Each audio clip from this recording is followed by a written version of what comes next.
Yakka yesterday at Randwick for Gay Waterhouse, but Max, didn't she triumph, figuring in 2 feature races, and what a performance in the last.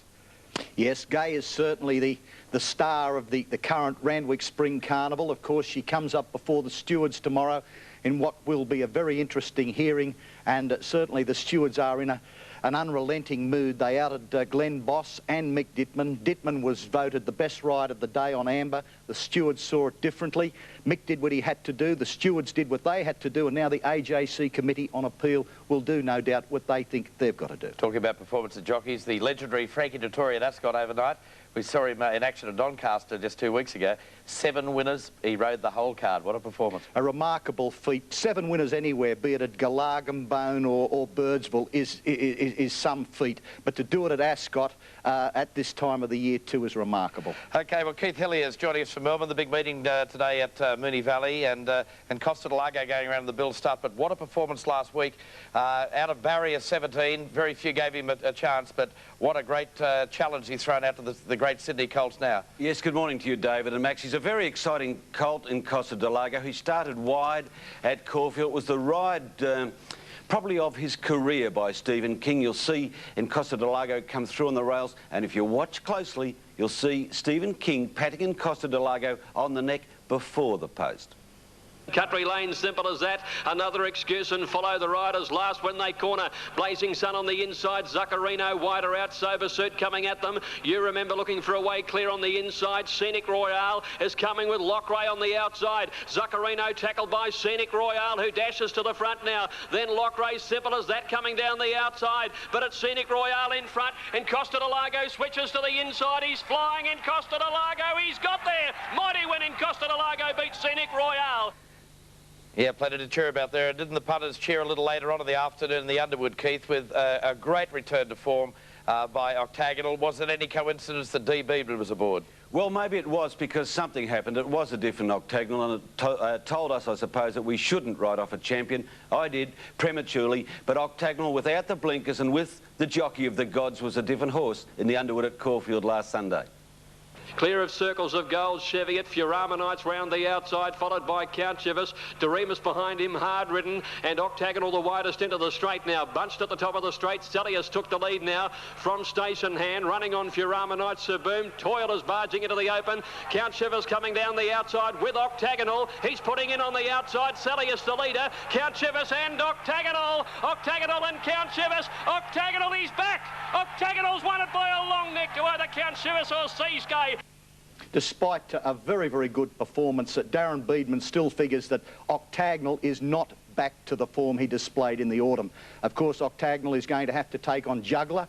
Juggler is the new boom horse from Sydney. Well, I don't know whether he's got a greater boom than Saintly, but Falante raced very well yesterday, but you just wonder whether Falante is going to go on much further. Certainly, Octagonal is on an upward spiral again, we hope. Juggler definitely is, and Saintly too is. Well, we look at the performance of Juggler yesterday, and I suppose the George Main Stakes, but I suppose the question mark is, can he emulate Kingston Town by backing up with the Cox Plate? Well, I wouldn't say he can't. They're going to be very competitive races, but the authority with which Juggler won yesterday, by gee, it was quite remarkable. Now, we'll just pinpoint these horses in the George Main Stakes, because that is all our mob going to the front now, with Dittman, plenty of horse under him on Falante. Settling down behind them is Juggler. That's Valance sliding along the fence, and Toledo dropping out last. All our mob, Falante on the fence, Valance outside him, Juggler and Toledo. Now, they're going along at a reasonable tempo, but what happened to Falante? He was galloped on by Valance at the 1200 metres, and he sustained an injury, and you wonder just what this took. Oh, see him flick his tail there. You wonder what this took out of him. But nevertheless, his final section, his overall performance was so good, it's hard to imagine anything really getting at Falante yesterday. yesterday. There have also been rumours that he hasn't been going well, but this wasn't the performance of a sick or a tired horse. It's just a matter that Juggler was a better horse on the day. Juggler on the outside is tracking Falante. Toledo last of the 5 as they turn for home. Now they're in earnest at the 400. All Our Mob and Falante together coming over the rise. Dittman sitting pretty on Falante. He allows the odds on Pop. More rain. He quickly put a length on All Our Mob. How could Juggler pick him up? This is Falante in front. Look how strongly he's going. Well, just how does he pick him up? Just watch. Juggler on the outside is coming at him strongly. Juggler's got him. Juggler, here's a boil over. Juggler takes the lead from Falante and Juggler draws away to win it nearly a length on the... Max, we said last week, don't you love him? Juggler, it's his 3rd Group 1 win. He's the gutsiest horse in racing, isn't he? Yes, it's just a matter, Keith, I think, how these horses back up from race to race, because it's going to be a great spring, as we've seen. It has been a great spring. But what remarkable talent we've got coming up in the next few weeks, and great races. I believe that Stephen King could be aboard for the Caulfield Stakes, though. Yes, well, that's a possibility. I think that they're holding their hand at this stage. One person who won't be there is Darren Beedman, but well, it's still in abeyance, really. Okay, what about yesterday? The disappointing performance of Anthems. That scintillating finish was missing yesterday at Randwick. Was that a disappointment? Well, another star has fallen, another star is born. Have a look at the run of West Point.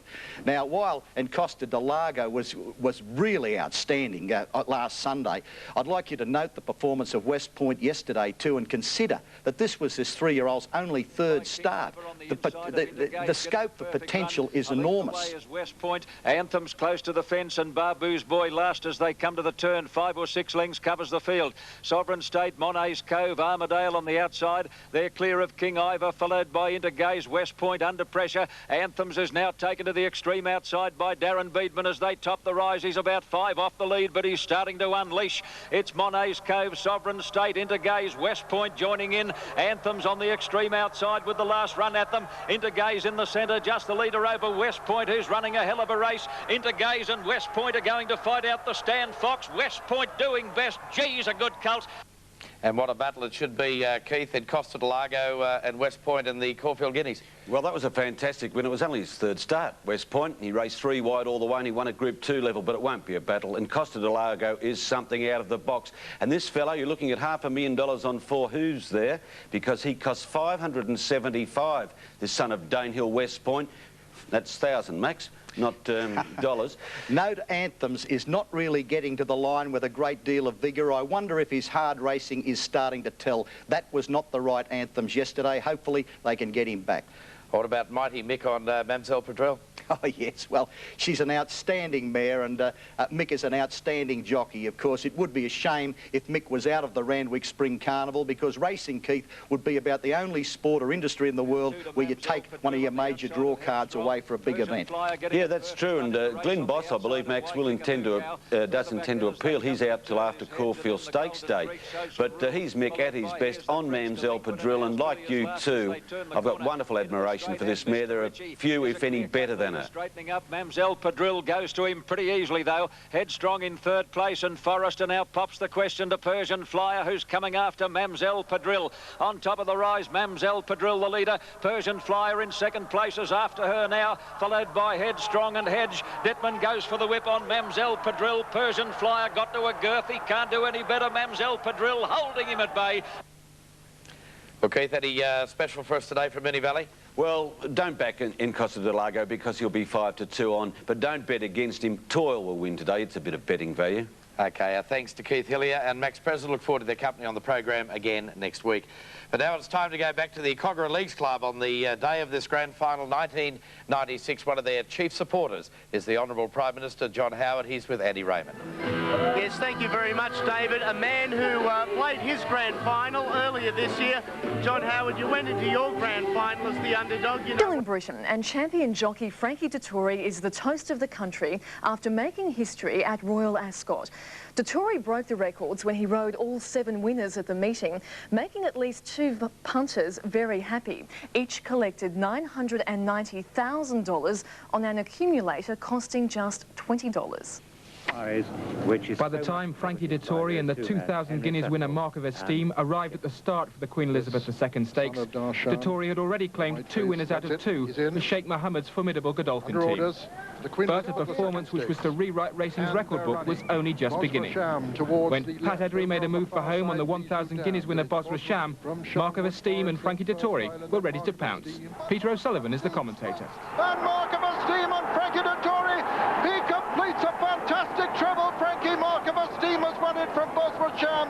First Island was 3rd and 4th. I never had that feeling in my life.